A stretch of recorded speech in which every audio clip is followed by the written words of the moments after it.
నమస్తే భావత్ మీడియాకి స్వాగతం. ముందుగా బులెటిన్ల హెడ్లైన్స్.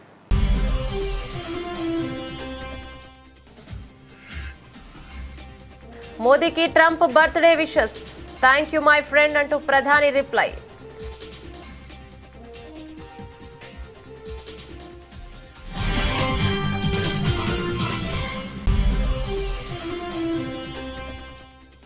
ప్రధాని మోదీకి పుట్టినరోజు శుభాకాంక్షలు తెలిపిన రాష్ట్రపతి, ఉపరాష్ట్రపతి. మీ నాయకత్వంలో దేశం పురోగతి చెంది ఉన్నత శిఖరాలకు చేరుకోవాలన్న ముర్ము.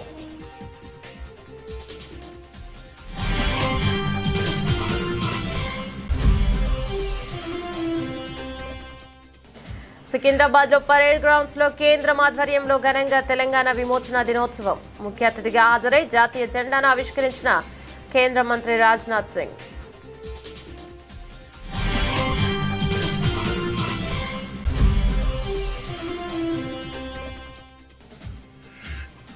భారత్ చెప్పిందే నిజం. ట్రంప్ కు షాక్ ఇచ్చిన పాక్ ఉప ప్రధాని. మూడో దేశం జోక్యాన్ని భారత్ అంగీకరించలేదని వెల్లడి.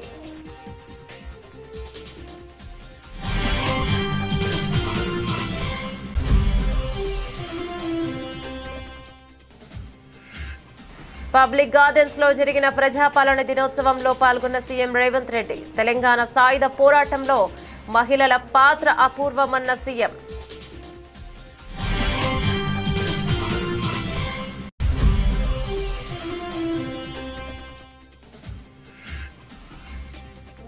నెహ్రూ ఒక భూస్వామి.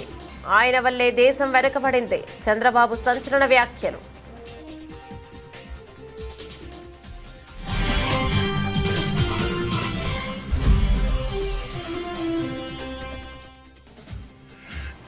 బీఆర్ఎస్ వర్కింగ్ ప్రెసిడెంట్ కేటీఆర్ కీలక వ్యాఖ్యలు. మళ్లీ కేసీఆర్ నాయకత్వంలో తిరిగి తెలంగాణను సంక్షేమ బాటలో తీసుకెళ్తామని కేటీఆర్ పిలుపు.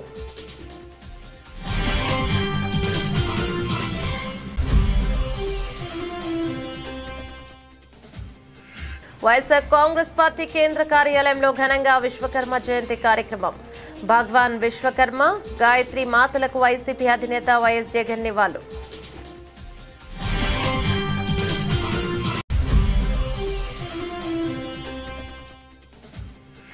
అలిపిరి విగ్రహంపై టీటీడీ మాజీ చైర్మన్ భూమన సంచలన వ్యాఖ్యలు. అది శనీశ్వరుడిది కాదు, శ్రీ మహావిష్ణువు విగ్రహమేనని స్పష్టీకరణ.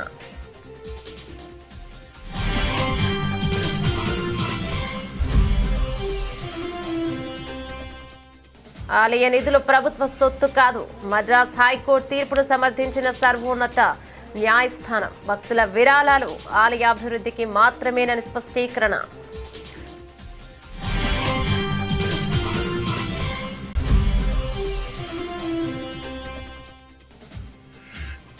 టీడీపీ నేతల ఆరోపణలపై సిట్టింగ్ జడ్జి లేదా సిబిఐ విచారణకు సిద్ధం. అధికార పార్టీ నేతలకు స్ట్రాంగ్ కౌంటర్ ఇచ్చిన మాజీ మంత్రి పెన్ని నాని.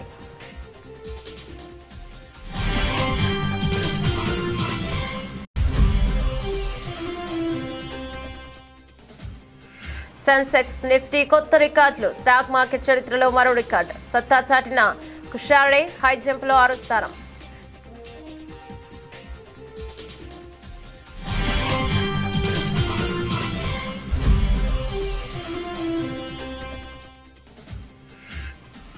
ప్రధాని మోదీకి టాలీవుడ్ అగ్ర హీరోల బర్త్డే విషెస్. సోషల్ మీడియా వేదికగా తమ అభిమానాన్ని చాటుకున్న తారలు.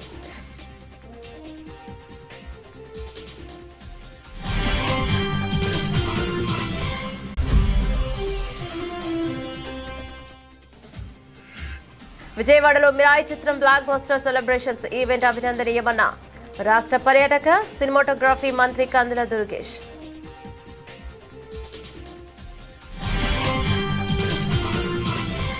భారత్ అమెరికా మధ్య ద్వైపాక్షిక సంబంధాలు మరింత బలపడుతున్నాయి. ప్రధాని నరేంద్ర మోదీ 75వ పుట్టినరోజు సందర్భంగా అమెరికా అధ్యక్షుడు డొనాల్డ్ ట్రంప్ ఆయనకు ఫోన్ చేసి ప్రత్యేకంగా శుభాకాంక్షలు తెలిపారు. ఇరు దేశాల మధ్య కీలక వాణిజ్య చర్చలు జరుగుతున్న తరుణంలో ఈ ఫోన్ కాల్ జరగడం ప్రాధాన్యతను సంతరించుకుంది. తనకు ఫోన్ చేసి శుభాకాంక్షలు తెలిపిన మిత్రుడు ట్రంప్కు ధన్యవాదాలను తెలుపుతూ ప్రధాని మోదీ ఎక్స్లో పోస్ట్ చేశారు. భారత్ అమెరికా సమగ్ర అంతర్జాతీయ భాగస్వామ్యాన్ని కొత్త శిఖరాలకు తీసుకెళ్లేందుకు మీలాగే నేను కూడా కట్టుబడి ఉన్నాను. ఉక్రెయిన్ వివాదానికి శాంతియుత పరిష్కారం కోసం మీరు చేస్తున్న ప్రయత్నాలకు మా మద్దతు ఉంటుందని మోదీ ఆ పోస్టులో పేర్కొన్నారు. ఈ ఫోన్ కాల్లో జరిగిన సమయంలోనే ఢిల్లీలో ఇరు దేశాల మధ్య ఉన్నత స్థాయి వాణిజ్య చర్చలు జరుగుతున్నాయి. అమెరికా సహాయ వాణిజ్య ప్రతినిధి బ్రెండన్ లించ్, భారత వాణిజ్య మంత్రిత్వ శాఖ ప్రత్యేక కార్యదర్శి రాజేష్ అగర్వాల్ మధ్య ఈ సమావేశం జరిగింది. ఈ చర్చలు సానుకూలంగా భవిష్యత్తు ప్రయోజనాలను దృష్టిలో ఉంచుకుని జరిగాయని భారత వాణిజ్య మంత్రిత్వ శాఖ ఒక ప్రకటనలో తెలిపింది. పరస్పర ప్రయోజనకరమైన వాణిజ్య ఒప్పందాన్ని త్వరగా ముగించేందుకు ప్రయత్నాలను ముమ్మరం చేయాలని ఇరు పక్షాలు నిర్ణయించుకున్నాయి. ప్రధాని నరేంద్ర మోదీ 75వ పుట్టినరోజు సందర్భంగా రాష్ట్రపతి ద్రౌపది ముర్ము, ఉపరాష్ట్రపతి సిపి రాధాకృష్ణన్ సహా పలువురు ప్రముఖులు శుభాకాంక్షలు తెలియజేశారు. ప్రధాని మోదీకి హృదయపూర్వక జన్మదిన శుభాకాంక్షలని రాష్ట్రపతి ముర్ము పేర్కొన్నారు. ప్రధాని మోదీకి హృదయపూర్వక జన్మదిన శుభాకాంక్షలు. మీ అసాధారణ నాయకత్వం కృషితో దేశం గొప్ప లక్ష్యాలను సాధించేలా చేశారు. నేడు ప్రపంచం మొత్తం మీ మార్గదర్శకాలపై విశ్వాసంగా ఉంది. మీరు ఎల్లప్పుడూ ఆరోగ్యంగా, ఆనందంగా ఉండాలని, మీ నాయకత్వంలో దేశం పురోగతి చెంది ఉన్నత శిఖరాలకు చేరుకోవాలని భగవంతుని ప్రార్థిస్తున్నానని ఆమె తన ఎక్స్ ఖాతాలో రాసుకొచ్చారు. అదేవిధంగా ఉపరాష్ట్రపతి సిపి రాధాకృష్ణన్ కూడా ఒక ప్రధానికి జన్మదిన శుభాకాంక్షలు తెలిపారు. మీ దార్శనిక నాయకత్వంలో ప్రపంచ వేదికలపై భారత్ తన ముద్ర వేస్తోంది, అభివృద్ధి చెందిన దేశం అనే లక్ష్యంతో ముందుకు సాగుతోంది అని పేర్కొన్నారు. కేంద్ర హోంమంత్రి అమిత్ షా కూడా ప్రధాని మోదీకి పుట్టినరోజు శుభాకాంక్షలు తెలియజేశారు. త్యాగం, అంకిత భావానికి చిహ్నం. కోట్లాది మంది దేశ ప్రజల ప్రేమను పొందుతున్న ప్రధాని మోదీకి జన్మదిన శుభాకాంక్షలు. 5 దశాబ్దాలకు పైగా దేశ ప్రజల సంక్షేమం కోసం అవిశ్రాంతంగా పనిచేస్తున్నారు. నేషన్ ఫస్ట్ అనే మీ నినాదం ప్రతి పౌరుడికి ప్రేరణ అని ఇక షా తన ఎక్స్ ఖాతాలో పోస్ట్ చేశారు.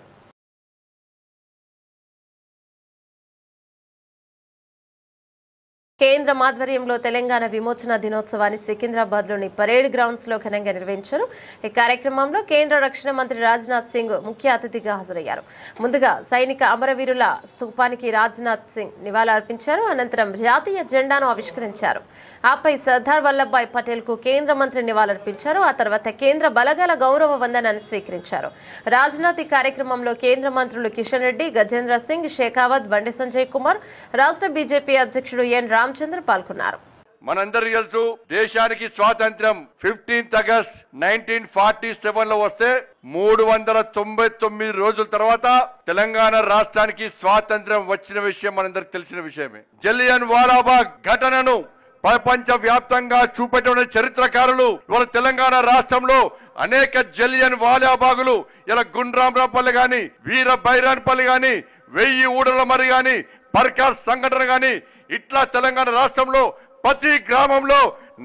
मैं कहना चाहता हूं मेरे बहनों भाइयों, रजाकारों का आतंक लगभग पहलगाम के आतंक के समान ही था, जहां लोगों से धर्म पूछकर उन्हें मारा गया।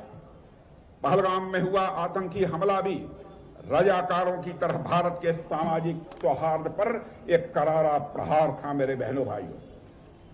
लेकिन जैसे 1948 में రజాకారోं की साजिश, భారత్ పాకిస్తాన్ల మధ్య తాను మధ్యవర్తిత్వం నెరిపి యుద్ధాన్ని ఆపానంటూ అమెరికా అధ్యక్షుడు డొనాల్డ్ ట్రంప్ తరచూ చేసుకునే ప్రచారంలో వాస్తవం లేదని మరోసారి స్పష్టమైంది. ఈసారి ఈ విషయాన్ని స్వయంగా పాకిస్తాన్ విదేశాంగ మంత్రి పాక్ ప్రధాన ధార్ పరోక్షంగా ఉప ప్రధాని ఇషాక్ దార్ పరోక్షంగా అంగీకరించడం గమనార్హం. ఆపరేషన్ సింధూర్ సమయంలో మూడో దేశం జోక్యాన్ని భారత్ తీవ్రంగా వ్యతిరేకించిందని ఆయన తెలిపారు. ఇక వివరాల్లోకి వెళ్తే ఇటీవల జరిగిన ఆపరేషన్ సింధూర్ సమయంలో చోటు చేసుకున్న పరిణామాలపై ఇషాక్ దార్ కీలక వ్యాఖ్యలు చేశారు. ఈ వివాదంలో మూడో దేశం ప్రమేయాన్ని భారత్ మొదటి నుంచి నిరాకరించిందని ఆయన అంగీకరించారు. ఈ విషయాన్ని తనకు అప్పటి అమెరికా రక్షణ మంత్రి మార్క్ రూబియో స్వయంగా చెప్పారని దార్ వివరించారు. జూలై 25న తాను మార్క్ రూబియోతో సమావేశమయ్యానని ఇషాక్ దార్ గుర్తు చేసుకున్నారు. ఆపరేషన్ సింధూర్ సమయంలో యుద్ధ నివారణకు భారత్ లో ఎలాంటి చర్చలు జరపానని తాను రూబియోను అడిగానని తెలిపారు. దీనికి బదులుగా ఈ వివాదంలో ఏ మూడో దేశం జోక్యానైనా భారత్ కోరుకోలేదని, దీనిని పూర్తిగా ద్వైపాక్షిక అంశంగానే పరిగణించిందని రూబియో స్పష్టం చేశారని దార్ పేర్కొన్నారు. ప్రపంచ ఉద్యమాల చరిత్రలోనే తెలంగాణ సాయుధ పోరాటం ఒక గొప్ప మైలురాయిగా నిలుస్తోందని ముఖ్యమంత్రి రేవంత్ రెడ్డి పేర్కొన్నారు. హైదరాబాద్లోని పబ్లిక్ గార్డెన్స్ లో నిర్వహించిన ప్రజాపాలన దినోత్సవంలో ముఖ్య అతిథిగా పాల్గొన్న సీఎం జాతీయ జెండా ఆవిష్కరించారు. అనంతరం సభలో ప్రసంగిస్తూ తెలంగాణ ఉద్యమ చరిత్ర, మహిళ పాత్ర, అభివృద్ధి లక్ష్యాలపై మాట్లాడారు. తెలంగాణ సాయుధ పోరాటంలో మహిళల పాత్ర మరవలేనిదని గుర్తు చేస్తూ మహిళల అభివృద్ధికి మేం అండగా నిలుస్తామని, 1 కోటి మందిని కోటీశ్వరులుగా చేయడం మా లక్ష్యమని సీఎం రేవంత్ తెలిపారు. తెలంగాణకు స్వేచ్ఛ, సమానత్వంలో రోల్ మోడల్ గా తీర్చిదిద్దుతామని చెప్పారు. ప్రపంచ ఉద్యమాల చరిత్రలో సువర్ణ అక్షరాలతో లిఖించదగ్గ ఘనత తెలంగాణ సాయుధ పోరాటానిది. 1948 సెప్టెంబర్ 17 ఈ పోరాటంలో ప్రజలు విజయం సాధించి స్వేచ్ఛా పతాకను ఎగరవేసిన రోజు. ఈ గడ్డపై రాచరికానికి ఘోరీ కట్టి ప్రజాపాలనకు హారతి పట్టిన రోజు సెప్టెంబర్ 17. అందుకే ఇది ప్రజాపాలన దినోత్సవం. రాష్ట్ర ప్రజలందరికీ ప్రజాపాలన దినోత్సవ శుభాకాంక్షలు తెలియజేస్తున్నా. భారత్ తొలి ప్రధాని జవహర్లాల్ నెహ్రూపై ఆంధ్రప్రదేశ్ ముఖ్యమంత్రి నారా చంద్రబాబు నాయుడు సంచలన వ్యాఖ్యలు చేశారు. నెహ్రూ ఒక భూస్వామి, ఫ్యూడల్ అని ఆయన అనుసరించి సోషలిస్టు విధానాల కారణంగానే స్వాతంత్ర్యం అనంతరం దేశం అభివృద్ధిలో వెనకబడిపోయిందని విమర్శించారు. సింగపూర్ వంటి దేశాలతో భారత్ పోటీ పడలేకపోవడానికి నెహ్రూ విధానాలే కారణమని ఆయన ఆరోపించారు. ఈ సందర్భంగా సింగపూర్ అభివృద్ధిని చంద్రబాబు ప్రస్తావించారు. భారత్కు సింగపూర్కు కొన్నేళ్ల తేడాలోనే స్వాతంత్ర్యం వచ్చింది. సింగపూర్ నేత లీ కాన్ యూ పోటీతత్వ ఆర్థిక విధానాలను అమలు చేసి ఆ దేశాన్ని ప్రగతి పదంలో నడిపించారు. కానీ మన దేశంలో తొలి ప్రధాని అయిన నెహ్రూ ఒక భూస్వామి, ఆయనకు అపారమైన సంపద ఉండేది అని చంద్రబాబు పేర్కొన్నారు. 1991లో ప్రవేశపెట్టిన ఆర్థిక సంస్కరణల తర్వాత భారతదేశం మళ్లీ అభివృద్ధి బాట పట్టిందని ఆయన అభిప్రాయపడ్డారు. తెలంగాణ అంటేనే త్యాగాల అడ్డ, పోరాటాల గడ్డ అని బీఆర్ఎస్ వర్కింగ్ ప్రెసిడెంట్ కేటీఆర్ కీలక వ్యాఖ్యలు చేశారు. కాంగ్రెస్ ప్రభుత్వ నియంతృత్వ పోకడలను ఆనాటి తెలంగాణ సాయుధ పోరాట స్ఫూర్తితో ఎదురిద్దాం, మళ్లీ కేసీఆర్ నాయకత్వంలో తిరిగి తెలంగాణను సంక్షేమ బాటలో తీసుకెళ్తామని కేటీఆర్ పిలుపునిచ్చారు. సెప్టెంబర్ 15 జాతీయ సమైక్యత దినోత్సవం సందర్భంగా తెలంగాణ భవన్లో కేటీఆర్ జాతీయ జెండాను ఆవిష్కరించారు. సందర్భంగా కేటీఆర్ మాట్లాడుతూ కొందరు విమోచనమని, మరికొంతమంది విలీనమని, ఇంకొంతమంది విద్రోహమని రకరకాలుగా అనవచ్చు గాక, కానీ తెలంగాణ సాయుధ పోరాటంలో ఆనాడు లక్షలాది మందిని పాల్గొని వేలాది మంది అసువులు బస్సారు. ఆనాటి రాచరిక వ్యవస్థకు వ్యతిరేకంగా పోరాడి మనకు స్వేచ్ఛ వాయువులు వచ్చాయంటే ఆనాటి అమరవీరుల త్యాగాలు మనందరికీ ఆదర్శం. వారందరికీ బీఆర్ఎస్ తరపున కేసీఆర్, ప్రతి గులాబీ సైనికుడి తరపున వారి అమరత్వానికి శిరసు వంచి వినమ్రంగా నివాళులర్పిస్తున్నామని కేటీఆర్ పేర్కొన్నారు. కొంతమంది విమోచనమని, మరికొంతమంది విలీనమని, ఇంకొంతమంది విద్రోహమని రకరకాలుగా అనవచ్చుగాక, కానీ తెలంగాణ సాయుధ పోరాటంలో ఆనాడు వేలాది మందిగా, లక్షలాది మందిగా పాల్గొని వేలాది మంది అసువులు బాసి ఆనాటి రాచరిక వ్యవస్థకు వ్యతిరేకంగా పోరాడి మనకు ఇవాళ స్వేచ్ఛావాయువులు వచ్చినాయంటే ఆనాటి అమరవీరుల త్యాగాలు మనందరికీ ఆదర్శం. వారందరికీ ఈ సందర్భంగా భారత రాష్ట్ర సమితి తరపున మా పెద్దలు, మా నాయకులు, తెలంగాణ తొలి ముఖ్యమంత్రి కేసీఆర్ గారి తరపున, ప్రతి గులాబీ సైనికుడి తరపున వారి అమరత్వానికి శిరస్సు వంచి వినమ్రంగా నివాళి అర్పిస్తున్నాం. అట్లాగే తెలంగాణ అంటేనే త్యాగాల అడ్డ, పోరాటాల గడ్డ. సాయుధ పోరాటం నుంచి మొదలు పెడితే తొలి దశ తెలంగాణ ఉద్యమమైన, ఆ తర్వాత కేసీఆర్ గారి నాయకత్వంలో జరిగిన మలిదశ పోరాటమైన, ఇవాళటికి కూడా ఈ నియంతృత్వ కాంగ్రెస్ ప్రభుత్వానికి వ్యతిరేకంగా జరుగుతున్న, ఈ ప్రజా కంటక కాంగ్రెస్ ప్రభుత్వానికి వ్యతిరేకంగా జరుగుతున్న పోరాటమైన దానికి ఆదర్శం, దానికి బీజం పడ్డది వైఎస్ఆర్ కాంగ్రెస్ పార్టీ కేంద్ర కార్యాలయంలో విశ్వకర్మ జయంతి కార్యక్రమంను ఘనంగా నిర్వహించారు. భగవాన్ విశ్వకర్మ గాయత్రి మాత చిత్రపటాలకు వైఎస్ఆర్ కాంగ్రెస్ పార్టీ అధ్యక్షుడు, మాజీ ముఖ్యమంత్రి వైఎస్ జగన్మోహన్ రెడ్డి పూలమాల వేసి నివాళులర్పించారు. కార్యక్రమంలో ఎమ్మెల్సీలు రమేష్ యాదవ్, లీలా అప్పిరెడ్డి మరియు ఎమ్మెల్యే విరూపాక్షి, వైఎస్ఆర్సీపీ నాయకులు పవిత్ర, మురళీకృష్ణ, తోలేటి శ్రీకాంత్, ఉదయ్, అంకరెడ్డి, నారాయణమూర్తి, మల్లికార్జున్, బ్రహ్మం తదితరులు పాల్గొన్నారు. తిరుమల తిరుపతి దేవస్థానం మాజీ చైర్మన్ భూమన కరుణాకర్ రెడ్డి అలిపిరి వద్ద కనిపించిన విగ్రహంపై ఇప్పటికీ సంచలన ఆరోపణలు చేశారు. మహావిష్ణువు విగ్రహానికి ఘోర అపచారం జరిగిందంటూ ప్రభుత్వం పైన, టీటీడీ పైన మండిపడ్డారు. అయితే ఏపీ ప్రభుత్వం ఫ్యాక్ట్ చెక్ టీటీడీ పాలక మండలి సభ్యుడు భానుప్రకాష్ రెడ్డి అది విష్ణుమూర్తి విగ్రహం కాదని శనీశ్వరుడి విగ్రహం అని తేల్చి చెప్పారు. క్రమంలో భూమన మరోసారి స్పందించారు. అది శనీశ్వరుడి విగ్రహం కాదని అది ముమ్మాటికి మహావిష్ణువు విగ్రహమేనని స్పష్టం చేశారు. నాపై ఎన్ని కేసులు పెట్టినా నేను భయపడేది లేదు. రాజకీయాల కంటే నాకు హిందూ ధర్మ పరిరక్షణే నాకు ముఖ్యమని భూమన స్పష్టం చేశారు. ఈ మేరకు ఒక వీడియో విడుదల చేశారు. వైఖానస ఆగమ భగవత్ శాస్త్రాన్ని గురించి ఓనమాలు కూడా తెలియనటువంటి పాలక మండలి సభ్యులు కొంతమంది ఈ రోజున నా మీద నిప్పులు చెరిగినట్టుగా మాట్లాడడం జరిగింది. నేను ఈరోజు ఉదయం శ్రీ మహావిష్ణువు విగ్రహానికి జరుగుతున్నటువంటి అపచారం, అది కూడా సాక్షాత్తు శ్రీవారి పాదాల చెంత అలిపిరికి అతి సమీపంలో ఉన్నటువంటి ప్రాంతంలో ఈ రకమైన అపచారం జరుగుతోంది అన్నటువంటి విషయాన్ని వెలికి తీసి చూపిస్తే పాలక మండలి సభ్యులు, పాలక మండలి అధ్యక్షులు వీళ్ళందరూ కూడా నా మీద పడి అది శనీశ్వర విగ్రహమని పనిగట్టుకొని కరుణాకర్ రెడ్డి టీటీడీ మీద దుష్ప్రచారం చేస్తున్నాడు అనని నా మీద చాలా నిందారోపణలు మోపినారు.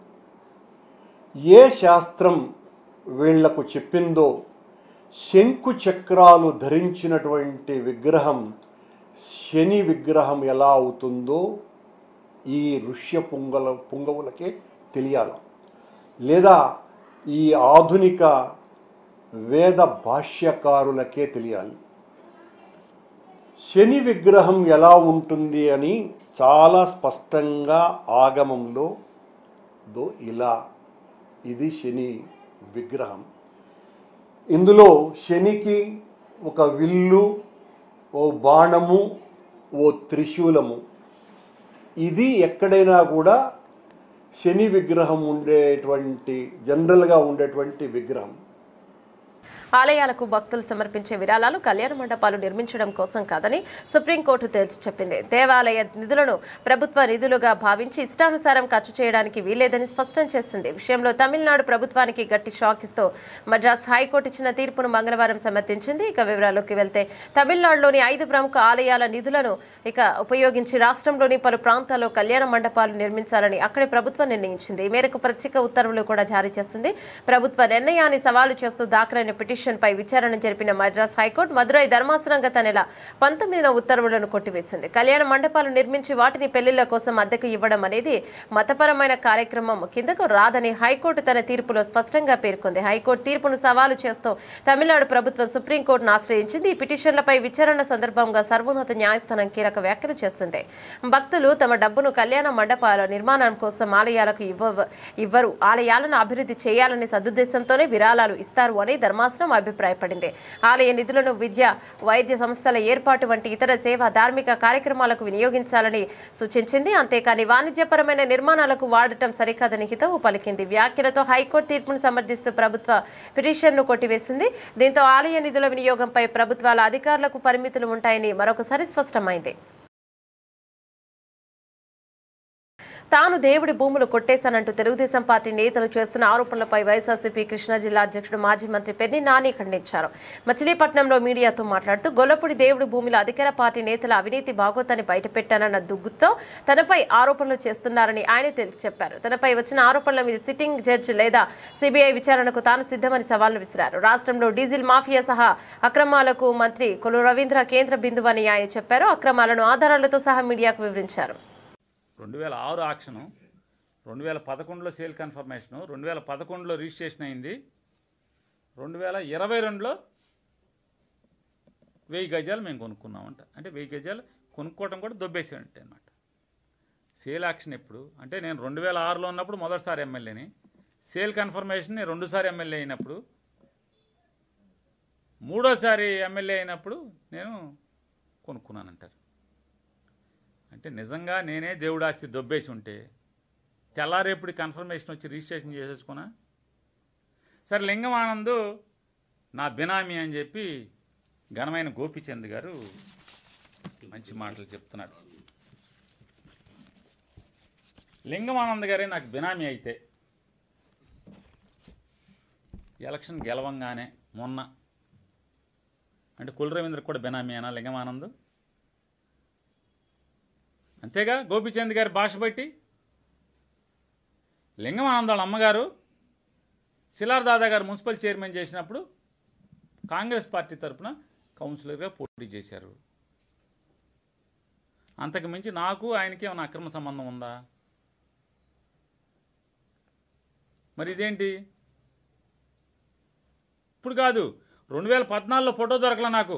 2014లో మంత్రి బంగ్లాకి వెళ్ళి లింగమానంద్ గారు కుల రవీంద్ర గారితో కలిసి తిరిగారు కదా. జనవరి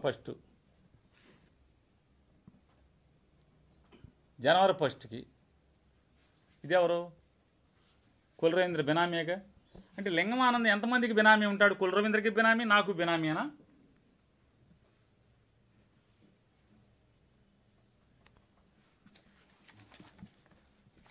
ఇది మా అబ్బాయి పోటీ చేసిన ఎలక్షన్ అఫిడవిట్.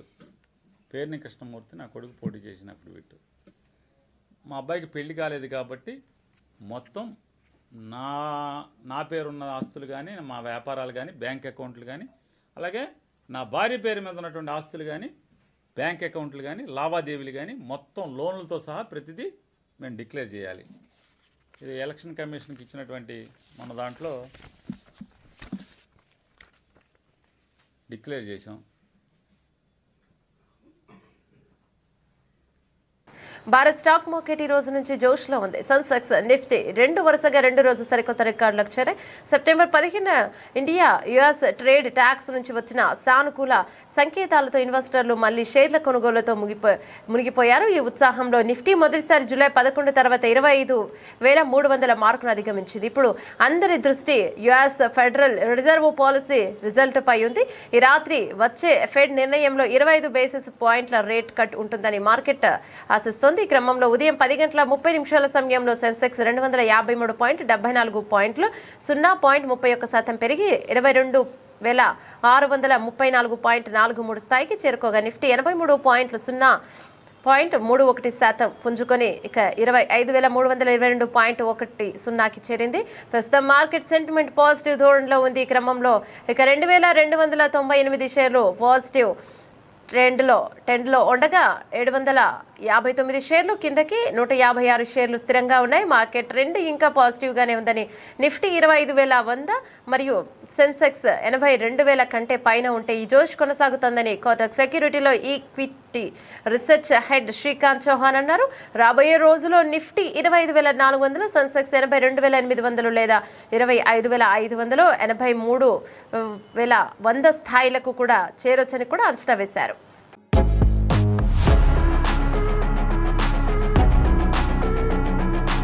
ప్రతిష్టాత్మక ప్రపంచ అథ్లెటిక్స్ ఛాంపియన్షిప్లో భారత యువ అథ్లెట్ సర్వేష్ కుషారే సత్తా చాటాడు. పురుషుల హై జంప్ ఫైనల్లో కుషారే తన వ్యక్తిగత అత్యుత్తమ ప్రదర్శన 2.28 మీటర్లు కనబరుస్తూ 6వ స్థానంలో నిలిచాడు. ఈ క్రమంలో సెంటీమీటర్ తేడాతో సరికొత్త జాతీయ రికార్డు నెలకొల్పే అవకాశాన్ని చేజార్చుకున్నాడు. ఫైనల్కు అర్హత సాధించిన తొలి భారత హై జంపర్గా నిలిచిన కుషారే ప్రత్యర్థులకు ధీటైన పోటీనివ్వడంలో సఫలమయ్యాడు. నాసిక్, మహారాష్ట్రలోని సాధారణ ఉల్లి రైతు కుటుంబానికి చెందిన 30 ఏళ్ల కుషారే మెగా టోర్నీలో అంచనాలకు మించి రాణించాడు. 2022లో నమోదు చేసిన తన అత్యుత్తమ ప్రదర్శన 2.27ను తాజాగా 3వ ప్రయత్నంలో అధిగమించి ఔరా అనిపించాడు. అయితే 2.31 మీటర్ల ఎత్తు దూకడంలో విఫలమైన కుషారే ముందంజ వేయలేకపోయాడు. తొలి ప్రయత్నంలో 2.20 మీటర్లు దూకిన కుషారే ఆ తర్వాత 2.24 మీటర్లు, ఆపై 2.28 మీటర్లు ఎగిరేందుకు 3వ ప్రయత్నంలో సఫలమయ్యాడు. ఆఖరి వరకు ఆసక్తికరంగా సాగిన ఈ ఫైనల్లో హమీష్ కే న్యూజిలాండ్ మరియు వు సాంగ్యోక్ కొరియా వరుసగా స్వర్ణ, రజత పతకాలు కైవసం చేసుకున్నారు. కెరీర్ తొలి నాళ్లలో గడ్డితో తయారు చేసిన మ్యాట్లపై ప్రాక్టీస్ చేసిన ఈ యువ అథ్లెట్ ప్రపంచ ఛాంపియన్షిప్లో పోటీ పడే స్థాయికి ఎదిగాడు. ప్రధాని నరేంద్ర మోదీ 75వ పుట్టినరోజు సందర్భంగా టాలీవుడ్ అగ్రనటులు చిరంజీవి, నాగార్జున, విజయ్ దేవరకొండ సోషల్ మీడియా వేదికగా ఆయనకు హృదయపూర్వక శుభాకాంక్షలు తెలియజేశారు. ప్రధాని ఆరోగ్యంగా ఉండాలని ఆకాంక్షిస్తూ తమ అభిమానాన్ని చాటుకున్నారు. ముఖ్యంగా నటుడు నాగార్జున ప్రధానితో తనకున్న పాత జ్ఞాపకాలను గుర్తు చేసుకుంటూ ఒక ప్రత్యేక వీడియో సందేశాన్ని పంచుకున్నారు. మెగాస్టార్ చిరంజీవి ఎక్స్ ద్వారా ప్రధానికి శుభాకాంక్షలు తెలిపారు. భారతదేశాన్ని ప్రగతి కీర్తి పదంలో మరింత ఉన్నత శిఖరాలకు నడిపించేందుకు మీకు మంచి ఆరోగ్యం, శక్తి, వివేకం లభించాలని కోరుకుంటున్నారని తన పోస్టులో పేర్కొన్నారు. యువ హీరో విజయ్ దేవరకొండ సైతం ప్రధానిని ప్రశంసిస్తూ పోస్ట్ పెట్టారు. ఆయన ఎప్పుడూ స్వక్తితో ఒక లక్ష్యంతో ఉండే ఒక పవర్ హౌస్ లాంటి వ్యక్తి మీరు మరెన్నో సంవత్సరాలు ఆరోగ్యంగా ఉత్సాహంగా ఉండాలి సార్, మీకు నా అభినందనలు అని విజయ్ రాసుకొచ్చారు. మరోవైపు ప్రముఖ నటుడు అక్కినేని నాగార్జున మోదీ స్టోరీ అలాగే #తో ఒక ప్రత్యేక వీడియోను పంచుకున్నారు. గుజరాత్ ముఖ్యమంత్రిగా మోదీ చేసిన అభివృద్ధి పనులకు తాను ఎప్పటి నుంచో అభిమానుడని నాగార్జున తెలిపారు. సమావేశంలో మోదీ తనకు జీవితానికి సరిపడా పాఠాలు నేర్పారని అన్నారు. విజయవాడలో మిరాయి చిత్రం బ్లాక్ బస్టర్ సెలబ్రేషన్ ఈవెంట్ నిర్వహించడం అభినందనీయమన్నారు. రాష్ట్ర పర్యాటక సినిమాటోగ్రఫీ మంత్రి కందుల దుర్గేష్ భవానీపురంలోని పున్నమి ఘాట్లో మిరాయి చిత్రం ఒక బ్లాక్ బస్టర్ సెలబ్రేషన్ ఘనంగా జరిగింది. కార్యక్రమానికి మంత్రి కందుల దుర్గేష్, ఉపసభాపతి రఘురామకృష్ణంరాజు, ఎంపీ కేశినేని చిన్ని ముఖ్య అతిథులుగా విచ్చేసే సినిమా యూనిట్ ను అభినందించారు. ఈ సందర్భంగా మంత్రి కందుల దుర్గేష్ మాట్లాడుతూ మిరాయి చిత్రంను ప్రేక్షకులు ఆదరించారు. కొంతకాలంగా సినిమాలు హిట్ కాని పరిస్థితిలో మిరాయి చిత్రం హిట్ తెలుగు సినిమా ఇండస్ట్రీకి ఊపిరి పోసిందన్నారు. హనుమాన్ చిత్రంతో గొప్ప విజయం సాధించిన తేజ సజ్జా మిరాయి చిత్రంతో మరో హిట్ సాధించడం సంతోషంగా ఉందని తెలిపారు. మంచు మనోజ్ సినిమాలో ప్రతినాయకుడిగా మంచి నటన కనబరిచారని, శ్రేయాశరణి సినిమాలో మంచి నటన కనబరిచారన్నారు. అనంతరం హీరో తేజ సజ్జా మాట్లాడుతూ మిరాయి సినిమాను విజయవంతం చేసిన ప్రేక్షకులకు కృతజ్ఞతలను తెలిపారు. మరో హీరో మంచు మనోజ్ మాట్లాడుతూ మిరాయి చిత్రం విజయం తనకు కొత్త స్ఫూర్తినిచ్చిందన్నారు. ఇదే స్ఫూర్తితో మరిన్ని మంచి చిత్రాల్లో నటిస్తానని చెప్పారు. అనంతరం హీరోయిన్ రితికా నాయక్, నటి శ్రేయాశరణి మాట్లాడుతూ మిరాయి చిత్రం ప్రేక్షకులు బ్రహ్మరథం పట్టడం సంతోషంగా ఉందన్నారు. ఈ సినిమా ఈ success was very much needed అండి. మాకంటే వి బీన్ వెయిటింగ్, చాలా గ్యాప్ వచ్చింది. So and this first movie for మా అమ్మాయి Kriti Prasad as a producer.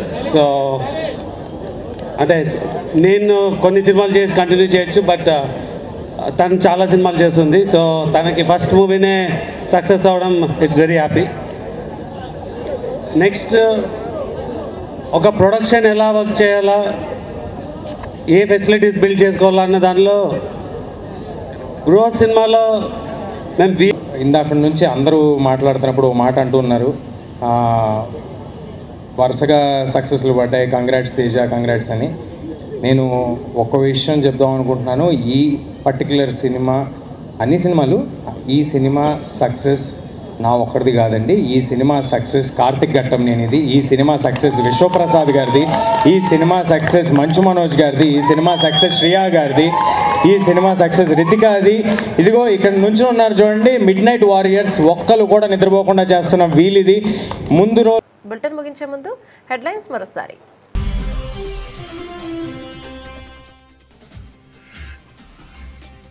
మోదీకి Trump birthday wishes, thank you my friend అంటూ ప్రధాని రిప్లై.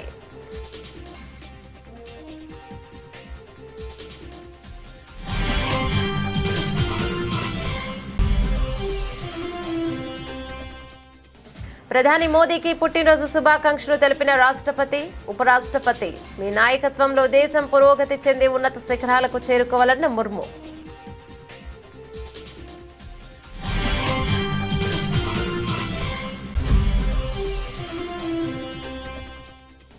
సికింద్రాబాద్ లో పరేడ్ గ్రౌండ్స్ లో కేంద్రం ఆధ్వర్యంలో ఘనంగా తెలంగాణ విమోచన దినోత్సవం. ముఖ్య అతిథిగా హాజరై జాతీయ జెండాను ఆవిష్కరించిన కేంద్ర మంత్రి రాజ్నాథ్ సింగ్.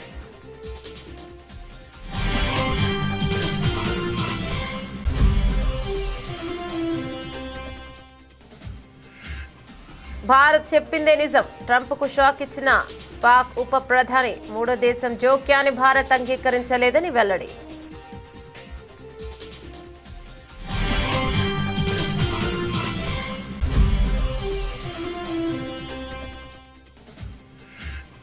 పబ్లిక్ గార్డెన్స్ లో జరిగిన ప్రజాపాలన దినోత్సవంలో పాల్గొన్న సీఎం రేవంత్ రెడ్డి. తెలంగాణ సాయుధ పోరాటంలో మహిళల పాత్ర అపూర్వమన్న CM.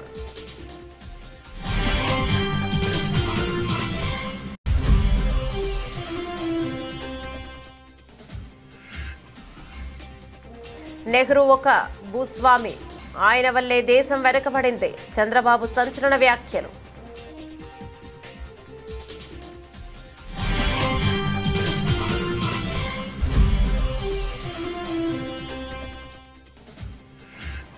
BRS working president KTR కీలక వ్యాఖ్యలు. మళ్లీ కేసీఆర్ నాయకత్వంలో తిరిగి తెలంగాణను సంక్షేమ బాటలో తీసుకెళ్తామని కేటీఆర్ పిలుపు.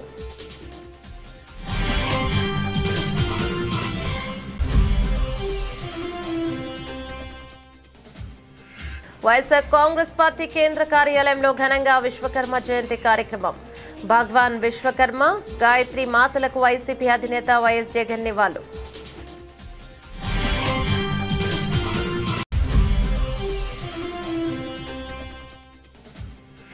అలిపిరి విగ్రహంపై టీటీడీ మాజీ చైర్మన్ భూమన సంచలన వ్యాఖ్యలు.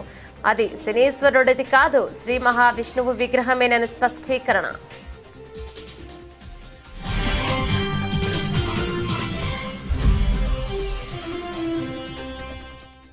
ఆలయ నిధులు ప్రభుత్వ సొత్తు కాదు, మద్రాస్ హైకోర్టు తీర్పును సమర్థించిన సర్వోన్నత న్యాయస్థానం. భక్తుల విరాళాలు ఆలయాభివృద్ధికి మాత్రమేనని స్పష్టీకరణ.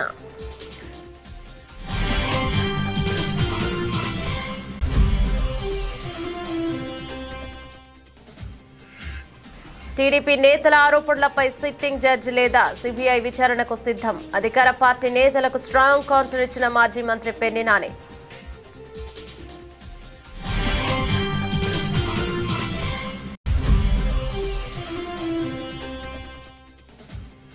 సెన్సెక్స్, నిఫ్టీ కొత్త రికార్డులు. స్టాక్ మార్కెట్ చరిత్రలో మరో రికార్డు. సత్తా చాటిన కుషారే హై జంప్లో 6వ స్థానం.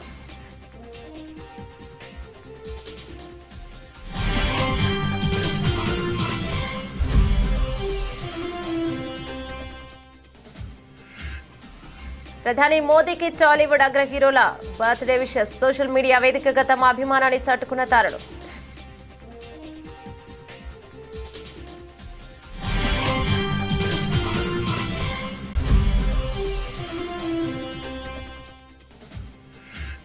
విజయవాడలో మిరాయి చిత్రం బ్లాక్ బస్టర్ సెలబ్రేషన్స్ ఈవెంట్ అభినందనీయమన్న రాష్ట్ర పర్యాటక సినిమాటోగ్రఫీ మంత్రి కందుల దుర్గేష్.